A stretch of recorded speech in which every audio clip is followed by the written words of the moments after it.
Magandang gabi, mga kaibigan. Ako si Kuya Lucas.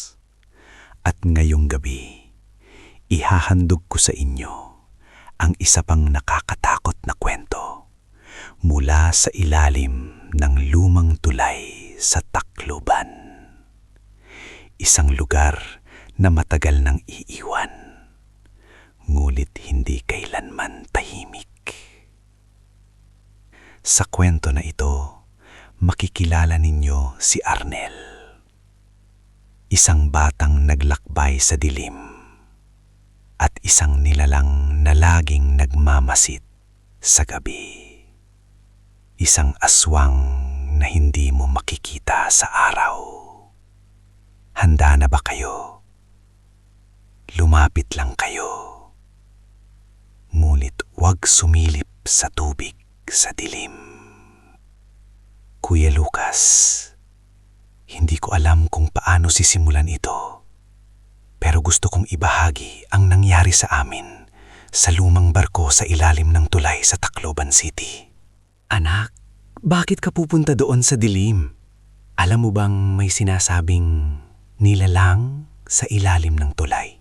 Alam ko po, pero kailangan naming kunan ng footage para sa project. Akala ko naman, walang tao sa paligid. Tama ka, walang tao, pero hindi ibig sabihin na wala siyang nagmamasid. Nakita na namin ang mga bakas ng paa sa tubig kahit walang barko na dumaraan.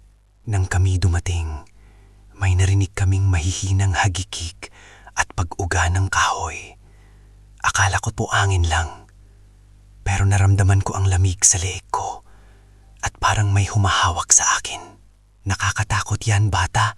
Kapag naramdaman mo yun, huwag mong titingnan kaagad. Huwag kang kikilos. Laging dahan-dahan. Ngunit Kuya Lucas, hindi po ako makagalaw.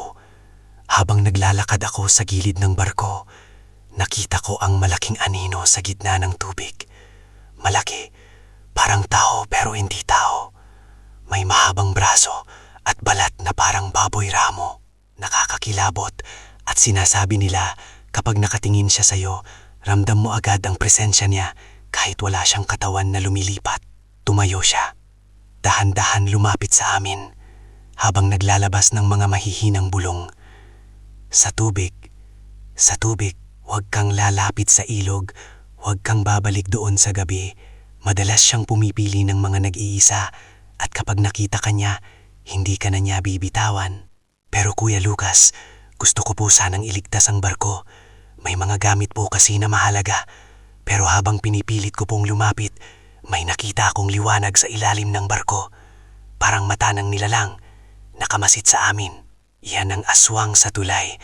Kapag nakita mo ang mata, huwag mong titingnan, huwag kang gumalaw. Magdasal lang at lumayo dahan-dahan. Subalit kahit umalis kami, ramdam ko po siya. Sumusunod sa amin, sa bawat hakbang. Minsan, naririnig ko ang hagikik at kaluskos kahit nasa kwarto kami. Dahil bata ka, iling ka muna, huwag mong isipin.